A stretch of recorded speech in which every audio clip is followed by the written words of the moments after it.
Terjadilah krisis pertama dari multi krisis yang menimpa umat Islam di zaman para sahabat. Krisis ukhuwah, krisis persaudaraan. Kita lihat bagaimana kubu Ali dan kubu Aisyah berperang dalam perang Jamal. Kubu itu sahabat, istri Rasulullah Siti Aisyah dan Ali bin Abi Thalib berperang karena fitnah dari Abdullah bin Sabah, orang Yahudi Yaman yang benci kepada Bani Hashim, benci kepada Rasulullah SAW. Nah, ini fitnah yang muncul saat itu.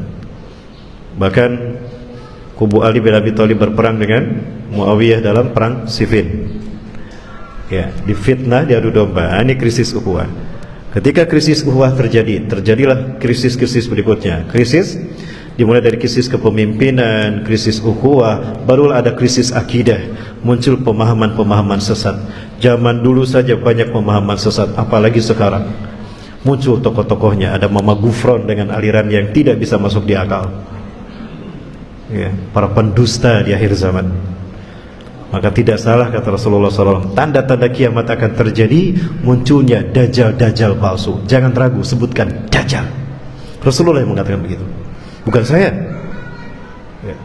Yakhruju fi akhir zaman dajjalun hum qaribun min sanasin kulluhum yaz'umuna annahum nabiyyun wa minhum imra'atun.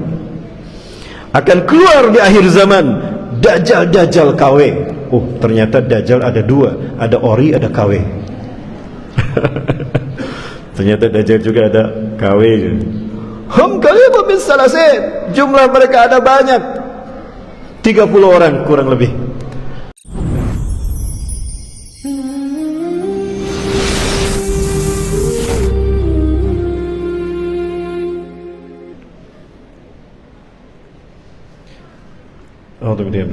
Bismillahirrahmanirrahim.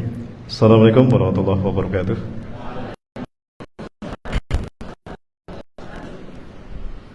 Sepertinya belum pada sarapan pagi ini. Pada lemas-lemas ya Bu ya. Bapak-bapaknya juga sama nih. Belum pada sarapan Pak? Belum, berarti sama Pak. Kita belum sarapan juga ya. Hari ini saya belum ketemu nasi Bunda ya. Sama. Tapi tetap semangat saya kira, karena kita dalam rangka mencari ilmu di hadapan Allah Subhanahu wa taala dan mengambil berkah di pagi hari ini. Saya doakan yang jawab salam saya masuk surga tanpa hisab. Ya Allah, ya Rob, yang jawab salam saya betapapun pegang HP, ya Allah, tolong ya Allah berkahi hidupnya dunia akhirat. Ya Allah, yang jawab salam saya jika punya hutang dan cicilan, lunaskan hutang dan cicilannya ya Allah. Banyak yang amin. Ternyata banyak yang belum lunas cicilannya. Belum lunas Bu? Belum. Ini ibu-ibu paling banyak jumlahnya. Yang hadir ibu-ibu 2 kali lipat lebih ini.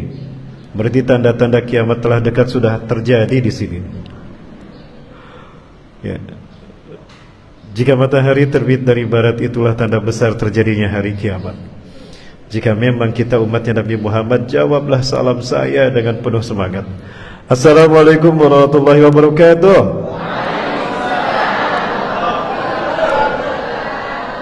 Wah, terasa banyaknya, terdengar semangatnya. Cuma beda tipis sama marah, antara semangat dan marah ya Bunda ya. Baik, terima kasih juga pada teman-teman yang sudah hadir, para asatidah dan asatidah. Ada Abang Da, ada Mas ini, ada Pak Zainal, terima kasih Pak Zainal, ada Pak Yusuf, ada Pak pejuang kita ini, mujahid kita yang sejati luar biasa, Pak Herman, terima kasih, dan dari Aliansi Muslim Bali ya. Mudah-mudahan kita terus bisa bersinergi. Saya bangga kepada Muslim Bali, begitu solid luar biasa, menunjukkan bagaimana ukhuwahnya ini luar biasa, cinta sesamanya luar biasa ya. Dan juga ada seseorang pegiat yang konsen untuk kesehatan kita, untuk bagaimana mensyiarkan tasyakur atas kenikmatan yang Allah berikan. Ada Pak Ismail dengan madunya ya, beliau praktisi madu. Ayah muda, saya mendapatkan madu terbaik ini ternyata dari Bali, dan itu adalah ternyata karya buah tangan Pak Ismail. Semoga berkah selalu Pak, dilapangkan usahanya, dan madunya ini sudah sampai ke dunia ya, seluruh dunia alhamdulillah. Baik ya, tapi madu yang diminum, bukan madu yang dinikahi, bukan. Bukan ya Bunda, cukup satu saja Bunda ya. Pak, punya berapa istri di rumah, Pak? Punya satu apa punya berapa, Pak? Ini saya luruskan ya. Kalau yang namanya istri itu 3 bukan 1. Kalau 1 itu iswan, 2 istu, 3. Biar gak salah paham saya ulang. Kalau 1 apa? 2, 3. Jadi disebut istri kalau? Betul, Bu? Oh enggak. Jadi 1 ya? 1 katanya, Pak. 1 Pak Herman katanya. Iya, 1 di Bandung, 1 di Bali, 1 di Denpasar, 1 di mana? Di Lombok. Cukup 1 saja, Bunda ya? Cukup 1 saja. Ya. Kenikmatan dunia Allah berikan kepada seorang laki-laki dengan sempurna ketika hadirnya seorang istri pertama kali. Maka sebaik-baik laki-laki adalah laki-laki yang mampu mensyukuri hadirnya istri pertama kali. Sempurnanya syukur, sempurnanya nikmat dunia dari Allah untuk laki-laki adalah ketika Allah hadirkan istri yang pertama. Maka Rasulullah mensyukuri nikmat ini, sehingga Rasulullah tidak poligami ketika Siti Khadijah masih hidup. Betul? Ali bin Abi Thalib tidak poligami ketika Siti Fatimah masih hidup. Saya tidak poligami karena istri saya masih ada. Itu orangnya itu. Baik, Bapak Ibu dan Subhanahu wa taala, yang ini nanti kita bahas di akhir ya. Ada satu pandangan yang cukup bagus ketika saya membaca pemikiran dari seorang futurolog, seorang sosiolog yang bernama Majid Kailani. Beliau adalah seorang penulis dari Timur Tengah yang membuat sebuah pembagian klasifikasi kondisi zaman dari Rasulullah sampai ke kita. Ya. Masa yang membentang dari Rasulullah sampai ke kita hari ini beliau bagi menjadi 3 periode. Ada periode pertama, periode sehat. Periode kedua, periode kematian. Periode ketiga, kepada Al-Quran dan Sunnah. Dan ini periode yang terbaik. Ya, periode ini diwakili oleh Rasulullah dan para sahabat. Ya, sebelum saya lanjut lupa saya. Ini ada para mams kita yang berbaju hijau, hitam, ya, berkerudung hijau, berbaju hitam. Ini Majelis Ta'lim Siti Khadijah. Ya, terima kasih kepada Majelis Ta'lim Siti Khadijah ini yang sudah memfasilitasi dan memperkasai hadirnya ini. Semoga Allah berkahi. Amin. Ya, baik. Periode yang pertama adalah periode sehat tadi, di mana loyalitas manusia berporos kepada Islam, Quran dan Sunnah, sehingga seseorang dimuliakan, dihormati karena kedekatannya dengan pada Allah dan Rasulnya, karena komitmennya kepada Islam. Periode ini diwakili oleh Rasulullah dan para sahabat. Ya, itu sebagai masa yang terbaik di muka bumi. Tidak ada peradaban terbaik sepanjang sejarah manusia berada di muka bumi, melainkan peradaban di mana Rasulullah hidup, di mana para sahabat ada bersama Rasulullah SAW. Ya. Hal ini bisa kita lihat bagaimana perbedaan antara Bilal bin Rabah dengan Abu Sufyan. Betapapun Abu Sufyan masuk Islam, namun Bilal lebih mulia daripada Abu Sufyan. Kenapa demikian? Bilal bin Rabah itu beriman kepada Allah Azza wa Jalla. Itu tidak mendengar Islam dari lisan Rasulullah langsung, tidak. Tapi ketika mendengar, ketika menyaksikan Ammar bin Yasir diinterogasi oleh para pembesar Quraisy, ada Abu Lahab, ada Abu Jahal. Cuma satu yang belum hadir saat itu, Abu Janda belum hadir saat itu. Aman? Kecuali saya salah sebut. Halo? Aman? Mana nih suaranya, ini udah hilang lagi nih jamaah nih. Jamaah, mana suaranya? Masih bersama saya? Masih. Ini kajian terakhir nih, berarti bebas sampai sore. Ya. Bilal bin Rabah lebih mulia di sisi Allah dan di mata manusia. Kenapa demikian? Beliau beriman di awal Rasulullah dakwah, ketika tantangan begitu besar, resistensi dari kafir Quraisy begitu kuat, dan beliau mengorbankan dirinya, bahkan pertaruhannya untuk membayar iman Islamnya. Beliau harus bayar mahal, disiksa Bilal bin Rabah hanya karena dia beriman kepada Allah. Ya, sekali lagi, Bilal bin Rabah beriman kepada Allah itu dengan menyaksikan percakapan antara Ammar bin Yasir dengan para pembesar kafir Quraisy saat itu, ayah bunda. Coba saya lihat tayangannya.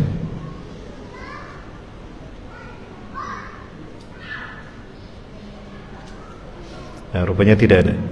Dan ini risiko yang dibayar oleh Bilal untuk membuktikan keimanannya pada Allah Subhanahu wa taala. Nah, ini harga mahal yang dibayar Bilal bin Rabah. Tapi sedikit pun dia tidak murtad. Dia tidak keluar dari komitmennya iman kepada Allah.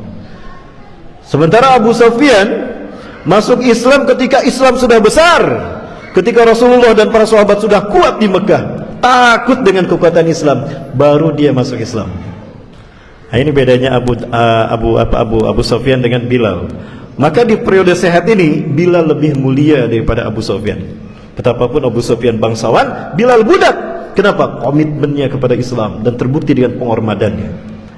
Ini periode pertama, periode terbaik di muka bumi. Periode kedua adalah periode sakit, sehat, sakit. Kenapa dikatakan periode sakit? Karena loyalitas manusia telah bergeser dari risalah, dari komitmennya kepada Islam, dari komitmennya kepada Quran dan Sunnah, bergeser kepada kekuasaan dan kepada orang yang berkuasa. Maka tolok ukur yang berkembang di tengah-tengah masyarakat, seseorang dimuliakan, seseorang dihormati, adalah ketika dia berkuasa atau dekat dengan penguasa. Umat Islam sudah teruji dengan kekuasaan. Dan ini terlihat dari dimulainya dinasti Umayyah. Ya, kali itu menunjukkan terjadinya distorsi sistem kepemimpinan di dalam Islam, dari sistem khilafah menjadi nubuwah bersistem mulkan. Muawiyah bin Abi Sufyan, dia memilih menjadi raja ketimbang menjadi khalifah.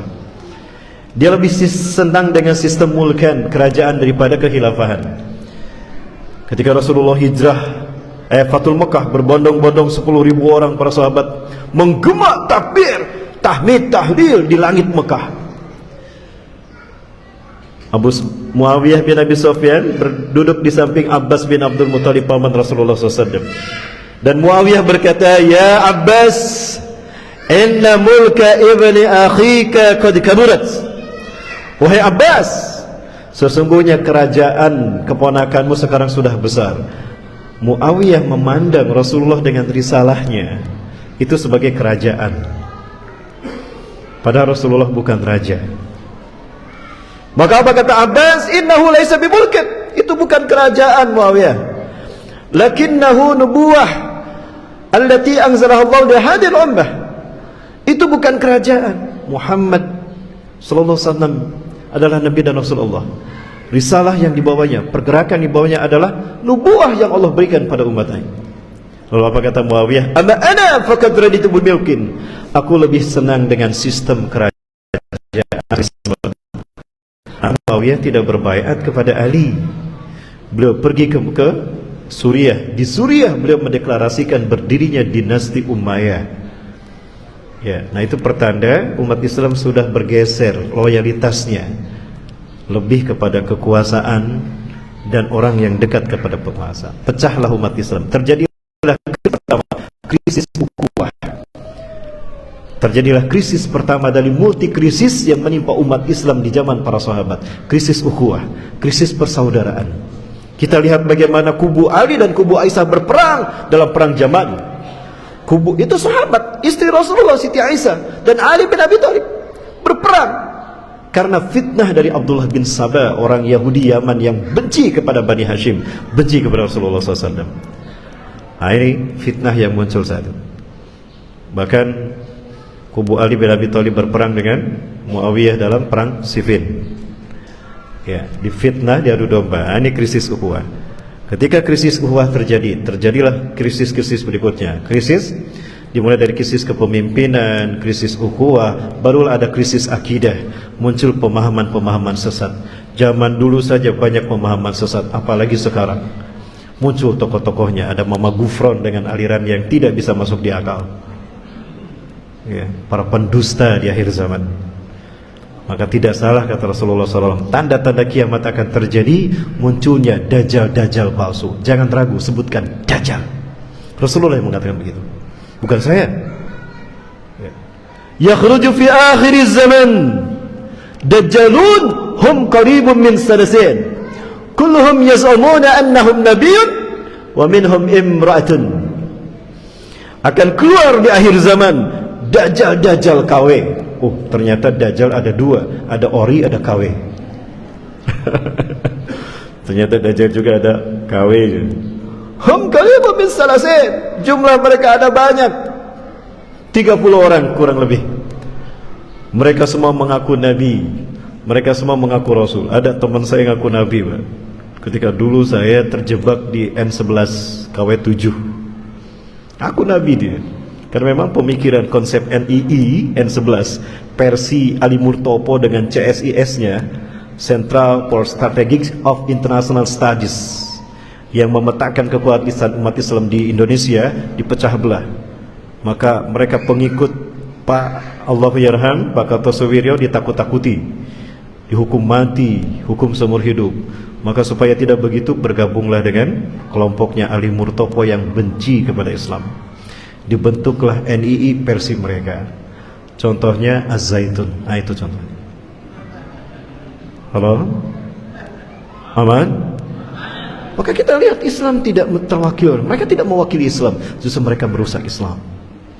Saya perangi pemikiran sesat mereka itu. Halo? Halo? Aman jemaah? Aman. Nah, ini periode sakit. Sudah mulai terjadi multikrisis di dalam tubuh para sahabat, tabi'in dan tabi'ut tabi'in. Ya.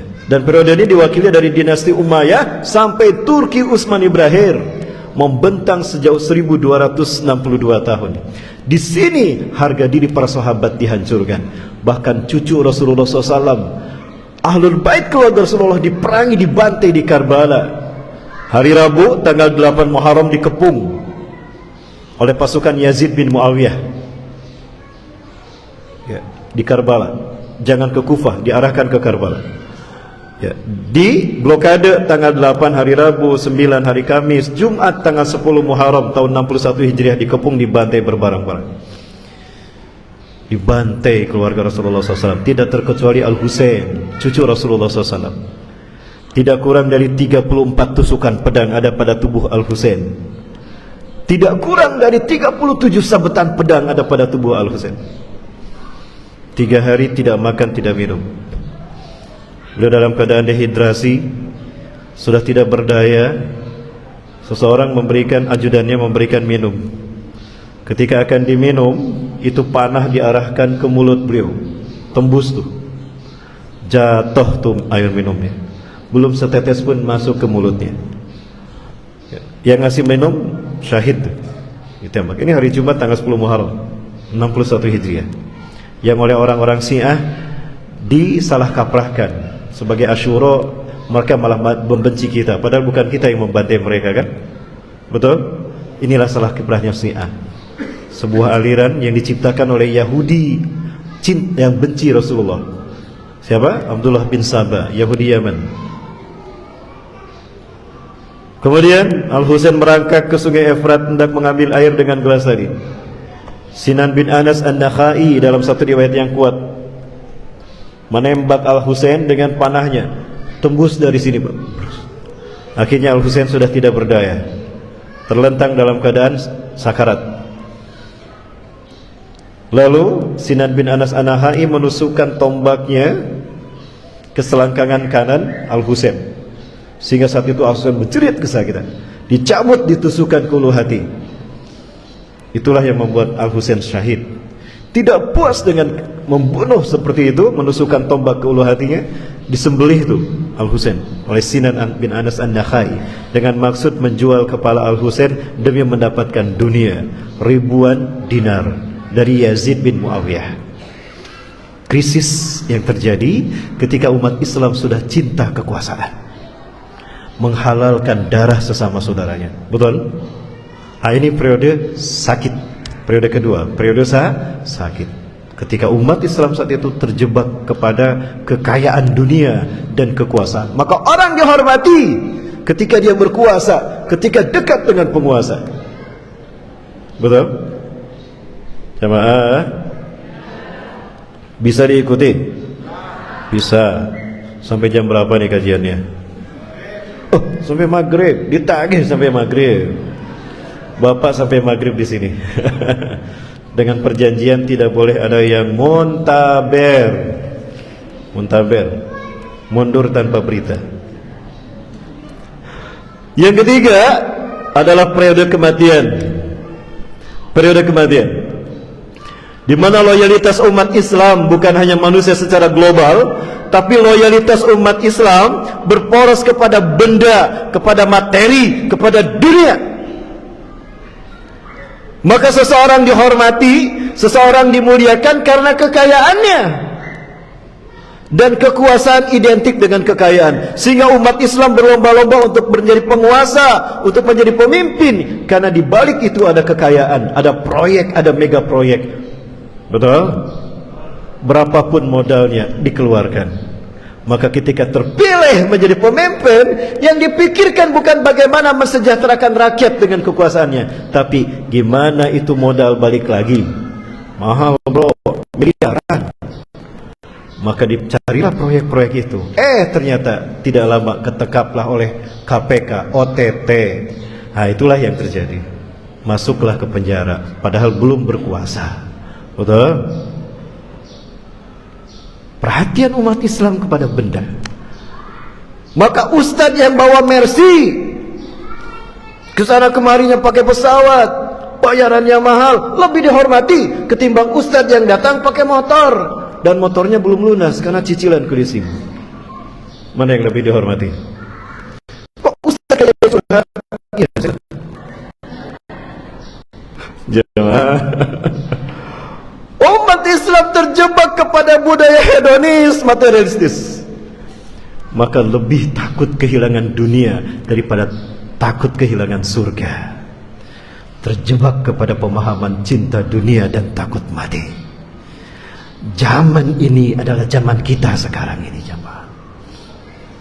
Akidah kita dicabik-cabik, muncul aliran sesat ini, muncul pemahaman ini. Bahkan umat Islam saling mengkafirkan, merasa paling sunnah, yang lain ahlul bid'ah, ahli neraka, seolah-olah dia sudah punya kunci surga. Betul? Hati-hati jemaah. Tanda kiamat akan terjadi, kata Rasulullah SAW. Munculnya kelompok yang membuat kita minder ketika bertemu dengan mereka. Hati-hati coba. Mohon maaf, ini saya sampaikan. Munculnya kelompok seperti ini adalah tanda kiamat telah dekat. Dan ini merupakan penyebab hancurnya umat Islam, karena memecah belah umat Islam dari dalam. Halo? Mana ini suaranya? Kok jadi sepi begini nih jamaah? Jamaah. Jamaah. Saya bukan Ustadz Maulana. Dan saya bukan Ustadz akhir zaman. Kapok jadi Ustadz akhir zaman. Segini nih tuntutan saya di baris krim nih. 5 dakwaan kepada saya ya. Maka kapok saya jadi Ustadz akhir zaman. Tolong Bapak Ibu, saya sudah kapok. Insya Allah saya istiqomah untuk menjadi Ustadz akhir bulan saja ya, jangan akhir zaman. Sampai mana terjamah, mana bisa saya sampaikan agar jelas bagi kita, agar tidak menjadi fitnah, agar kita tidak salah hijrah seolah-olah Quran Sunnah, padahal menghancurkan Quran Sunnah. Di zaman Rasulullah, boleh saya sampaikan? Aman? Aman. Nah, ini personal garansinya ini, yang berkaoskan ukhuwah 42. Di zaman Rasulullah SAW ada seorang laki-laki yang hebat ketika sholat, hebat ketika membaca Quran, hebat amal ibadahnya. Abu Bakar saja dibikin minder, sampai diperbincangkan oleh para sahabat. Terdengar sama Rasulullah SAW, mana orang yang kalian kagum dengan salatnya, kagum dengan bacaan Qurannya, kagum dengan amal ibadahnya? Hakwalati Rasul ya salli ya Rasulullah. Itu yang sedang salat ya Rasulullah. Mana? Itu yang sedang salat tuh. Coba lihat Rasulullah, hebat salatnya kan? Sama dengan anda ketika salat. Dan kalau dia bicara Quran, ya Allah, seolah-olah Quran turun untuknya. Kami lihat amal ibadahnya hebat ya Rasulullah. Kagum saya kepada mereka. Sampai-sampai sahabat mengatakan, "Lau kana nabiyyun wa rasulun ba'da Rasulillah, la kana huwa nabiyuh." Andai kata ada nabi dan rasul setelah Rasulullah SAW Muhammad, pasti dialah orangnya. Hebat kan? Sahabat aja minder, apalagi kita. Tapi apa kata Rasulullah SAW? Hada rajul ladzi ta'jabuna bih, ta'jabuna bis salatih, wa ta'jabuna bi qiraatih, wa ta'jabuna bi amalih. Ini laki-laki yang kalian kagum dengan salat, Quran dan amalnya. Ya, ya Rasul, hebat kan? Ya. Allahu Akbar, kata Rasulullah SAW. Innahu laisa bil kiram. Dia tidak mulia sedikit pun. Di mata para sahabat mengagumkan, tapi di mata Rasulullah tidak mulia sama sekali. Innahu laisa bil kiram. Dia tidak mulia sama sekali. Yang aku lihat adalah bekas tamparan setan di wajahnya. Kalau saya pahami, ini istilahnya adalah dia adalah orang yang membuat Allah kecewa. Iblis murka, Allah kecewa. Allah murka, iblis kecewa. Allah murka, iblis kecewa. Ada untungnya enggak? Allah murka karena dia merusak Islam dengan kemunafikannya. Dan iblis kecewa karena dia setengah-setengah mengikuti iblisnya. Hati-hati, mengagumkan bagi kita. Maha benar Allah yang telah mengutus Rasulullah SAW, yang telah menyampaikan kepada Huzaifah ibnul Yaman untuk hati-hati kita dalam memilih hijrah. Jangan salah hijrah.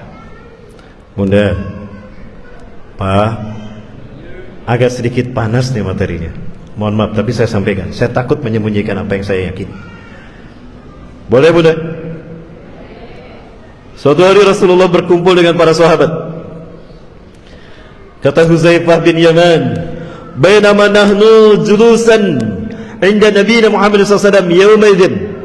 Ketika kami duduk bermajlis bersama Rasulullah SAW, wa kana an-nas yas'aluna Rasulullah SAW 'anil khair. Para sahabat bertanya pada Rasulullah tentang kebaikan. Ya Rasulullah, amal apa yang paling Allah cintai? Salat di awal waktu. Ya Rasulullah, siapa yang harus aku berbakti lebih utama, ayahku atau ibuku? Ibumu, ibu terus. Bertanya tentang kebaikan. Wa kuntu sa'altuhu anisyar makhafatan ayyudrikani. Aku bertanya kepada Rasulullah SAW tentang keburukan yang cenderung orang menjadikannya. Dan aku takut keburukan itu menimpa aku, tidak menyadarinya. Maka apa kata Huzaifah ibnul Yaman? Ya Rasulullah, kunna nahnu fil jahiliyah. Ya Rasulullah, dulu kami jahiliyah ya Rasulullah. Kami mabuk, kami berzina, kami mengudi nasib, kami berperang, bahkan kami menyembah berhala. Faja'ala Allah bihadzal khair. Lalu Allah mendatangkan Islam ini dengan diutusnya Anda kepada kami. Maka kami mendapatkan kebaikan, maka kami hijrah sekarang. Kami totalitas ada di dalam fitrah kami Islam. Kami bersyukur dengan datangnya Anda ya Rasulullah. Ahal ba'da hadal khair min syarrin. Apakah setelah masa kebaikan Islam ini akan ada datang keburukan? Zaman keburukan? Ada. Setelah masa Islam kita ini, masa kebaikan kita yang pertama ini, akan ada datang masa keburukan. Keburukan ya Rasulullah. Ya, keburukan yang kedua, kejahiliahan yang kedua. Wahal badalika syarrin min khairin. Apakah setelah kejahilian nanti kami kembali ke sana? Keburukan yang kedua. Ada lagi kebaikan yang kedua? Ada. Akan datang lagi kebaikan. Lakinna fihi dakhanan. Namun di dalam kebaikan yang kedua ini ada dakhan. Bapak Ibu faham dakhan ya? Nah, tanya sama yang perokok, paham itu dakhan. Karena yang perokok itu disebutnya ashabud dukhan. Kalau di Bandung kami sebut ashabal udud. Ashabul udud, bukan ukhdud, ashabul udud. Ya, para perokok. Ustaz, jangan gitu Ustaz. Kami perokok. Enggak apa-apa. Emang perokok masuk neraka? Enggak. Banyak perokok yang dijamin masuk surga. Dan di surga ketika ingin merokok bisa. Ustaz, saya pengen ngerokok nanti di surga. Oleh, ada rokok paling enak, ada. Cuma bang, di rokok nggak ada api, di surga nggak ada api. Kalau abang ingin ngerokok di surga, abang harus ke neraka dulu ngambil api.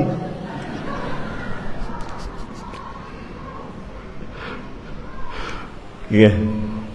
Halo. Jamaah. Aman.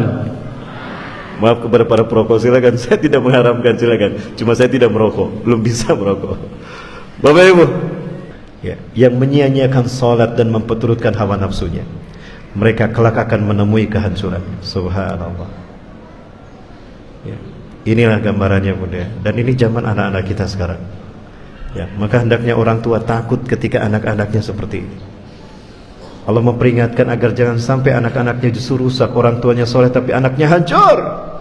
Orang tuanya dekat ke masjid, rajin ke masjid, anaknya susah untuk dibawa di masjid, gestrek di jalanan, minum minuman keras, na'udzubillah. Beginilah fakta hancurnya umat Islam, terutama generasi Gen Z, generasi milenial dari umat kita. Ya. Maka ini harus menjadi perhatian penuh bagi para orang tua, terutama para ummahat, karena ummahat adalah madrasahnya para anak-anak. Al-ummahatu madrasatul aulad. Para ibu itu adalah sekolahnya anak-anak, karena mereka lah yang akan banyak waktunya bersama anak-anak. Seketika ayah mencari nafkah di luar yang halal dan thayyiban, maka ibulah yang banyak berinteraksi dengan anaknya. Disitulah sang anak belajar kepada ibu. Tapi ketika ibunya rusak, maka rusak. Zaman sekarang ayah bunda, berat tantangan kita untuk menjadi orang tua yang benar. Ketika sang ayah berkarir sampai ke luar negeri, ibunya juga wanita karir, maka sang anak dititipkan ke pembantu. Lah pembantu banyak kerjaannya, nyuci piring, nyuci pakaian, ngepel lantai, masak, membersihkan rumah. Lah anak harus digendong terus, nggak mungkin kan? Maka sang anak dititipkan ke gadget, disetel gadget, maka anak nonton gadget. Jadilah yang membentuk anak itu gadget bunda, bukan orang tuanya. Betul? Dan itulah yang terjadi di zaman kita. Inilah yang disebut dengan periode kematian. Hedonis, materialistis.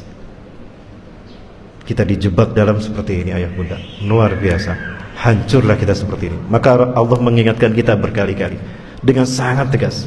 A'udzubillahi minasyaitonir rajim. Wal yashhad ladina law taraku min khalfihim dzurriyyatan di'afa khafu 'alaihim.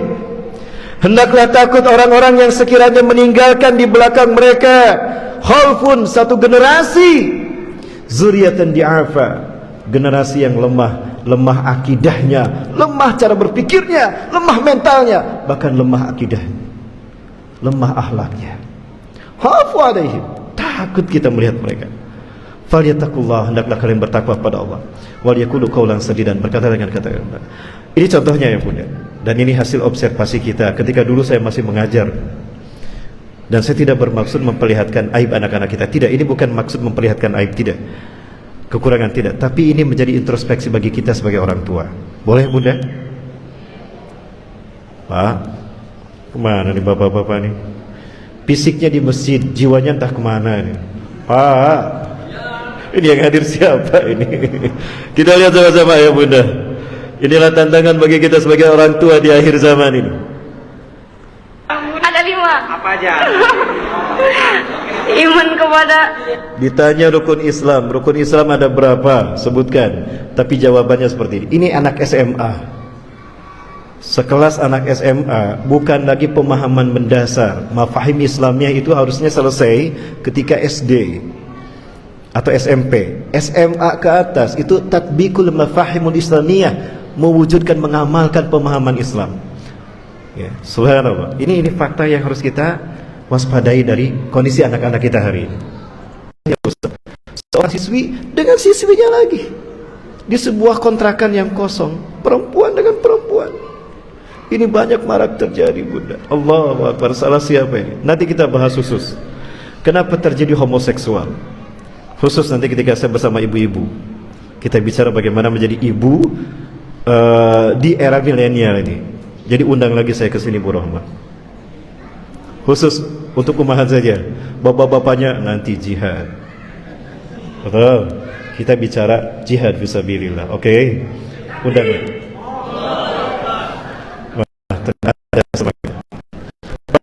Inilah zaman buruk, zaman paling buruk kata Rasulullah. Periode kematian. Umat Islam menjadi objek kebiadaban musuh-musuh Islam. Ketika multikrisis terjadi, Paus Urbanus memanfaatkan umat Islam dengan perang salib. Runtuhnya Turki Utsmani dengan fitnah. Umat Islam diserang dengan strategi klasik, the fight et impera, dipecah belah lalu diadu domba. Allahu Akbar. Jamaah, inilah yang membuat Rasulullah menangis. Menangis Rasulullah menyaksikan umatnya seperti ini. Allah perlihatkan Rasulullah, umatmu nanti seperti ini.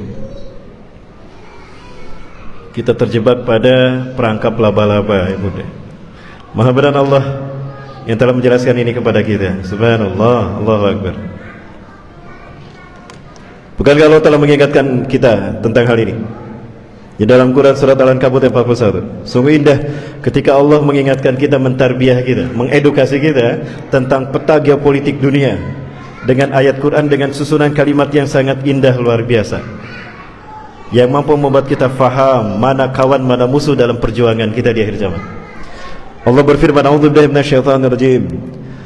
Masalul ladzina ittakhadhu min dunillahi awliya'a kamathalil ankabut ittakhadhat baita wa inna awhana baitul ankabut law kanu ya'lamun. Masalul ladzina, perumpamaan orang-orang ittakhadhu yang menjadikan min dunillah selain daripada Allah auliya'a, sebagai pemimpin, sebagai penolong, sebagai teman setia, sebagai teman kepercayaan selain daripada Allah, Rasul dan orang-orang beriman. Bahkan mengambil musuh-musuhnya sebagai temannya, musuhnya sebagai sahabatnya, yang jelas-jelas memerangi Islam dan kaum muslimin. Kamatsalil ankabut, seperti laba-laba. Al-ankabut itu bahasa Arab, laba-laba. Kalau kita pusing, bilangnya apa?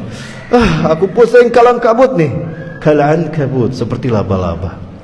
Ittakhadhat baitan, ketika dia membuat rumah. Wa inna auhanal buyut, ketahuilah sesungguhnya selemah-lemah rumah labaitul ankabut, adalah rumah laba-laba. Lau kanu ya'lamun, andai kata umat Islam mengetahuinya. Ya. Coba kita lihat laba-laba.